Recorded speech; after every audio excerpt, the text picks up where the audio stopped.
John chapter 2, the wedding at Cana.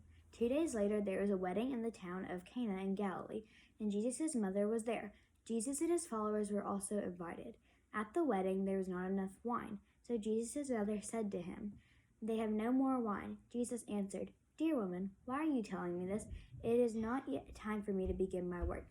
His mother said to the servants, "Do what he tells you." There were 6 large stone water pots there that were used by the Jews in their washing ceremonies. Each one held out about 20 or 30 gallons. Jesus said to the servants, "Fill the water pots with the water."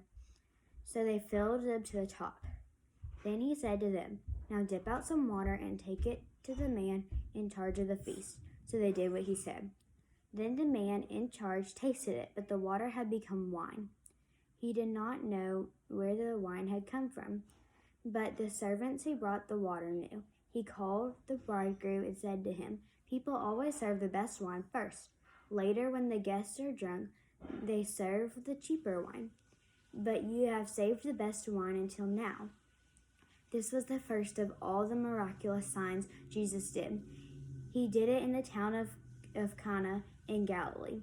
By this he showed his divine greatness, and followers believed in him. Then Jesus went to the town of Capernaum. His mother and brothers and his followers went with him. They all stayed there for a few days. Jesus at the temple. It was almost time for the Jewish Passover, so Jesus went to Jerusalem. There in the temple area, he saw men selling cattle, sheep, and doves. He saw others sitting at tables, exchanging and trading people's money. Jesus made a whip with some pieces of rope. Then he forced all these men and the sheep and cattle to leave the temple area. He turned over the tables of the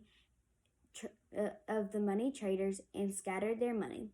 Then they said to those who were selling pigeons, "Take these things out of here. Don't make my Father's house a place for buying and selling."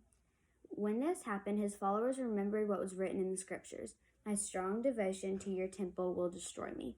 Psalm 69:9. Some Jews said to Jesus, "Show us a miracle as a sign from God. Prove that you have the right to do these things." Jesus answered, "Destroy this temple and I will build it again in 3 days." They answered, "People worked 46 years to build this temple. Do you really believe you can build it again in 3 days?" But the temple Jesus meant was his own body. After he was raised from death, his followers remembered that he had said this. So they believed the scriptures and they believed the words Jesus said. Jesus was in Jerusalem for the Passover festival. Many people believed in him because they saw the miraculous signs he did. But Jesus did not trust them because he knew that how all people think. He did not need anyone to tell him what a person was like. He already knew.